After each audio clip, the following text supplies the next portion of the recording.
네, 오늘 저희가 살펴볼 소식은요. 상속전쟁, 가족해체와 생존분쟁이라는 제목의 기사입니다. 이게 부모님 유산을 둘러싼 다툼이 뭐랄까 예전엔 좀 먼 얘기 같았잖아요. 근데 이젠 정말 우리 주변에서도 이게 생존이 걸린 문제로 번지고 있다고 하더라고요. 그래서 이 기사를 토대로 왜 이런 변화가 생겼을까 그 속사정을 좀 깊이 들여다보는 그런 시간을 갖겠습니다. 특히 요즘 뭐 집값 엄청나잖아요.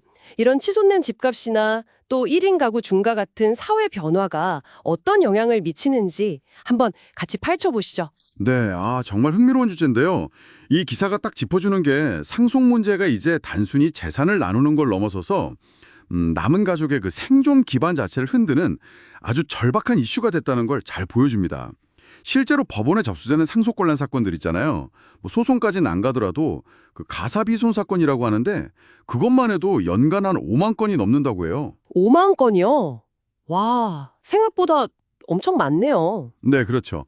근데 더 놀라운 건 뭐냐면 이 중에서 80% 이상이 1억 원 이하의 비교적 소액 상속 분쟁이라는 거예요. 88호나요? 그 정도면 정말 네, 그러니까 이게 더 이상 뭐 부자들만의 문제가 아니라는 걸 아주 명확히 보여주는 거죠. 정말 그러네요.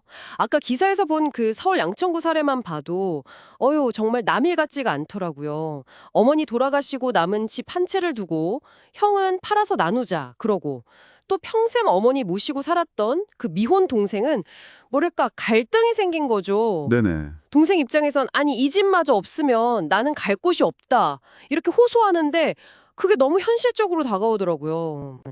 부모님이 남기신 집이라는 게 이게 그냥 유산이 아니에요. 자녀 세대가 기댈 수 있는 거의 뭐 유일한 생존 자산이 되어버린 거죠. 생존 자산. 와, 말이 무겁네요. 네, 월급만 모아서는 집 사는 게 사실상 불가능해졌잖아요, 지금. 그러니까 부모님 집이 그야말로 마지막 보루, 뭐 마지막 동아줄 이렇게 된 셈이죠. 그러네요. 게다가 그 부모님하고 계속 같이 사는 그 왜 캥거루족이라고 하잖아요.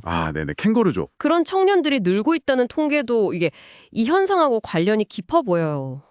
보니까 2024년 자료에 30대 초반 청년들 절반 이상, 그러니까 53.1%가 부모님이랑 같이 산다고 하니까. 맞아요. 50%가 넘죠. 네. 그러니까 이분들한테는 부모님 집이 정말 현실적인 어떤 생계 기반일 수밖에 없겠구나 싶어요. 맞습니다. 그분들께는 그 부모님 집이 그냥 사는 공간, 그 이상의 의미인 거죠. 그러니까 경제적으로 자립하기 어려운 현실 속에서 어떤 버팀목? 그런 경우가 많거든요. 그러다 보니 상속 과정에서 그 집을 지키려는 절박함이 더 커질 수밖에 없는 거고요. 결혼한 자녀들 사이의 갈등 양상도 예전하고는 좀 달라졌다고 하던데요. 그것도 많이 달라졌죠. 옛날에는 뭐 장남이 좀 더 받거나 아니면 부모님 모신 자녀한테 좀 더 몫이 돌아가는 그런 분위기가 있었잖아요, 사실. 네, 암묵적으로 좀 그랬었죠. 근데 요즘은 뭐 아들, 딸 구분 없이 그냥 똑같이 공평하게 이렇게 요구하는 목소리가 커졌다고 하더라고요. 네, 맞아요. 네. 심지어는 그 결혼한 자녀의 배우자까지 막 자기 일 가족 노후 대비해야 한다 이러면서 분쟁에 적극적으로 뛰어드는 경우도 많다니 진짜 상황이 점점 복잡해지는 것 같아요. 그렇습니다. 예전 같으면 그냥 좀 묻어두거나 넘어갔을 수도 있는 문제들. 예를 들면 부모님이 살아계실 때 특정 자녀한테 미리 좀 재산을 증여했던 부분이라든가 생전 중요해요. 네, 그런 불균형 문제. 또 누가 부모님을 더 많이 부양했는지 이런 어떤 기여도 문제도 이제는 굉장히 중요한 법적 쟁점으로 떠오르는 거죠. 이게 법적으로는 기여분 주장으로 이어지기도 하고요. 기여분. 네, 그러니까 내가 부모님을 위해서 이만큼 더 희생했으니까 상속 재산에서 그만큼 더 받아야 한다. 이런 주장하고 다른 형제 자매들이 그게 말이 되냐? 이렇게 반발하면서 충돌하는 겁니다. 이게 또 핵가족화되고 가족 형태도 다양해지면서 이런 이해관계가 더 날카롭게 부딪히는 것 같아요. 기사에서 그 변호사님이 하신 말씀이 참 좀 씁쓸하면서도 현실을 너무 잘 보여주는 것 같아요. 어떤 말씀이셨죠? 2천만 원이 없어서 싸우는 게 아니다. 그 2천만 원마저 없으면 정말 살 길이 막막하기 때문에 싸우는 거다. 이런 말이요. 정말 상속이라는 게 생존을 위한 마지막 자원이 됐구나 이런 느낌이 확 오더라고요. 네, 그 분석이 지금 상황을 아주 정확하게 보여준다고 생각합니다.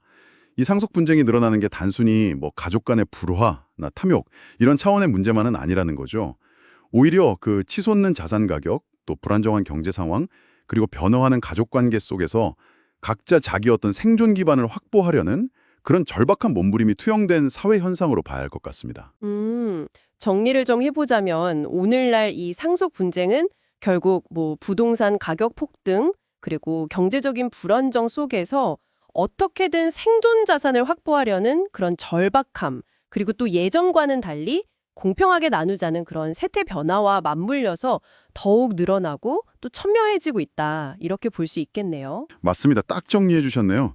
거기에 뭐 자산 불균형 심화 문제, 또 1인 가구나 캥거루족 증가, 그리고 기사 제목처럼 어떤 가족 해체 현상까지 복합적으로 작용하면서 상속이라는 게 단순한 부의 이전을 넘어서서 한 개인의 어떤 생애 자산 확보를 둘러싼 아주 중요한 법적이고 사회적인 싸움이 되고 있는 그런 현실입니다. 네. 오늘 저희가 이렇게 쭉 살펴봤는데요. 마지막으로 한번 이런 질문을 던져보고 싶어요. 이렇게 점점 더 생존형으로 변해가는 상속 분쟁을 미리 좀 막거나 아니면 최소화하기 위해서 우리 각자의 가족 안에서 혹은 좀 더 넓게 사회적으로 어떤 준비나 또 어떤 열린 대화가 필요할까? 이 질문을 오늘 한번 각자 좀 가져가셔서 곱씹어 보시면 어떨까 싶습니다. 기자님, 오늘도 함께 해주셔서 감사합니다. 네, 감사합니다. 다음 에피소드에서 뵙겠습니다.